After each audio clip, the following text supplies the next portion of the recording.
كمان عايز اسالك سؤال لاول مره بساله لك. يا ايمن، مين ابوه؟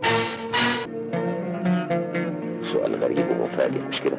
تخيل كده عايش طول عمرك مطمن، عندك شغل ناجح، بيت مستقر، وابن عنده 8 سنين هو كل دنيتك، وفجأة تكتشف ان ابنك مش ابنك. هتعمل ايه؟ هتسامح ولا هتواجه ولا هتنهار؟ قبل ما نبدأ حلقتنا ما تنسوش تعملوا اشتراك في القناة، لايك لو بتحبوا السينما القديمة، واكتبوا في الكومنتات لو كنتوا مكان عبد القادر هتتصرفوا ازاي. فيلم الجلسة سرية انتاج 1986، اخراج محمد عبد العزيز، بطولة محمود ياسين، يسرا، سمير صبري، وشهيرة. فيلم بيدور حوالين قضية نسب، لكن الحقيقة انه بيفتح ابواب تانية كتير: الصداقة، الخيانة، الرحمة، والقانون. واللي يخلي الفيلم مميز فعلا ان رغم الاداء العظيم للابطال، البطل الحقيقي للقصة هو القصة نفسها. اني انا ما بخلفش.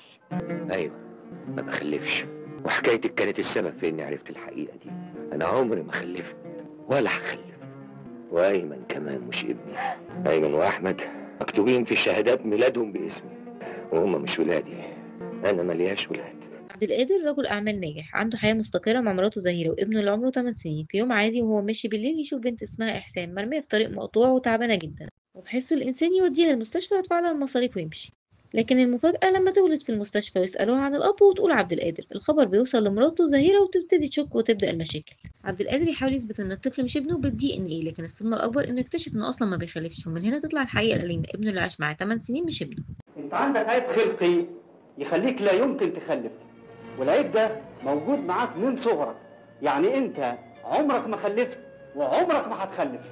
بس المأساة لسه ما خلصتش. عبد القادر بالصدفة يسمع حوار بين مراته وصديقه لطفي، يكتشف إن الطفل هو ابن لطفي. والكارثة إن لا لطفي ولا زهيرة كانوا يعرفوا بده، لأن اللي حصل بينهم كان مرة واحدة بس في بداية الجواز، وقت ما عبد القادر كان بيسافر كتير. المرة دي الوحيدة غيرت حياة 3 أشخاص وقلبت حياة عبد القادر لجحيم. تخيل زوجته وحب عمره اللي عاش معاها مخلص وبيحبها خانته، وصديق عمره اللي كان بيعتبره أخوه هو أبو ابنه الوحيد. الفيلم هنا مش مجرد دراما عائلية، لا، الفيلم عن المعنى الحقيقي للأبوة. هل الأب الحقيقي هو اللي بيربي ولا اللي بيخلف؟ وعن معنى الخيانة: هل غلطة مرة واحدة تفضل تطاردك طول العمر؟ وعن القانون: هل هو قادر يثبت الحقيقة ولا ساعات بيكون ظالم؟ عبد القادر بيمثل الراجل الطيب اللي ضميره وقعه، زهيرة بتمثل الضعف البشري، غلطة واحدة غيرت مصيرها، ولطفي بيمثل الوجه القاسي للخيانة حتى لو من غير قصد.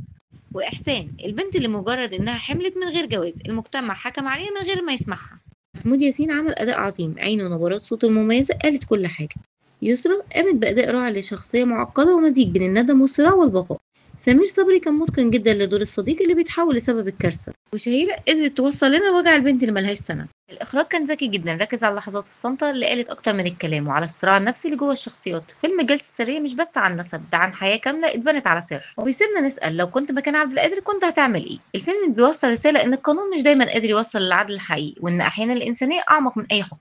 لو عجبكم الفيديو ما تنسوش اللايك والاشتراك في القناة، واكتبوا لي في الكومنتات شايفين الأب الحقيقي هو اللي بيربي ولا اللي بيخلف. واستنوني في حلقة جديدة من سينما أميرة.